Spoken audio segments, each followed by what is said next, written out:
Hi all, welcome to Thanya's recipes. இன்றைக்கி வந்து ஒரு இன்ட்ரெஸ்டிங்கான ஒரு ரெசிபி பற்றி பார்க்கலாம்.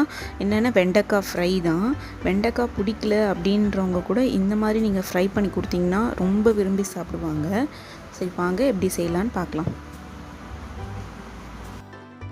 ஓகே, ஃபஸ்ட்டு நான் வெண்டைக்காய் எடுத்துக்கிறேன். இந்த மாதிரி நல்லா ஃப்ரெஷ்ஷான வெண்டைக்காவை பார்த்து எடுத்துக்கங்க. நெக்ஸ்ட்டு வந்து நல்லா வாஷ் பண்ணிவிட்டு 2 முனையும் நல்லா கட் பண்ணிவிடுங்க.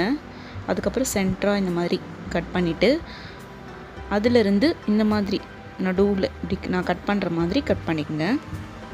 ஓகே, பாருங்கள் எப்படி கட் பண்ணியிருக்கேன்னு ஒரு தடவை காமிச்சிடுறேன். இது போல் எல்லாமே கட் பண்ணிக்கலாம். எல்லாமே கட் பண்ணியாச்சு. இப்போ ஒரு கடாய் வச்சுக்கோங்க. அதில் எண்ணெய் ஃபஸ்ட்டு ஊற்றிக்கங்க. எண்ணெய் ஊற்றிட்டேன். ஒரு 3 டேபிள் ஸ்பூன் கிட்ட ஊற்றிட்டு அதுக்கப்புறம் வெண்டைக்காய் வந்து போட்டுடலாம்.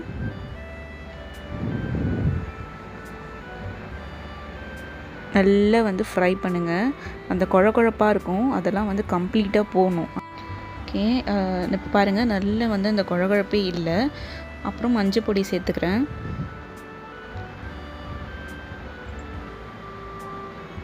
நெக்ஸ்ட்டு சால்ட்டு கொஞ்சம்.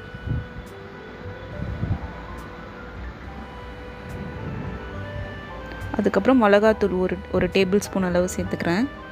அவ்வளோதான். இதை நல்லா மிக்ஸ் பண்ண வேண்டியது தான். சிம்மில் வச்சுக்கோங்க, இல்லைன்னா வந்து மிளகாத்தூள் கருகிடும். இப்போ லாஸ்ட்டாக கொஞ்சோண்டு எண்ணெய் ஊற்றிக்கங்க. இல்லைனா வந்து அந்த மிளகாத்தூள் பிடிச்சிக்குது. ஸோ அதனால் நான் எண்ணெய் ஊற்றிக்கிறேன். இது வந்து நம்ம கிறிஸ்பியாகவும் செய்யலாம். பாருங்கள், இப்போ நல்லா ஓரளவு வெந்துடுச்சு. எவ்வளோ உங்களுக்கு கிறிஸ்பியாக வேணுமோ உங்கள் விருப்பம் போல் நீங்கள் நல்லா ஃப்ரை பண்ணிக்கங்க. சிம்மிலே வச்சு பண்ணுங்கள். பாருங்கள், சூப்பராக ரெடி ஆகிடுச்சு. உண்மையாகவே இது வந்து செம்ம சூப்பராக இருக்கும். இது வந்து கர்ட் ரைஸு இல்லைனா வந்து ரசம் சாதம் கூட நல்லா சாப்பிட்லாம். இது வந்து நீங்கள் லஞ்ச் பாக்ஸ் ரெசிபி கூட நீங்கள் ட்ரை பண்ணலாம். இப்போ கர்ட் ரைஸ், இப்போ ரசம் சாதம் அந்த மாதிரி எதாவது வைக்கிறீங்கன்னா இதை கொடுத்தீங்கன்னா கண்டிப்பாக வந்து பசங்க மிச்சமே வைக்க மாட்டாங்க. ட்ரை பண்ணி பார்த்துட்டு எப்படி இருந்துச்சுன்னு கமெண்ட்டில் சொல்லுங்கள் ஃப்ரெண்ட்ஸ். மறக்காமல் நம்ம வீடியோஸை சப்ஸ்கிரைப் பண்ணிவிடுங்க ஃப்ரெண்ட்ஸ். பக்கத்தில் இருக்க பெல் ஐக்கானையும் கிளிக் பண்ணி ஆல் கொடுத்துங்க. அப்போ தான் நான் போடுற வீடியோஸ் வந்து உங்களுக்கு தொடர்ந்து வரும்.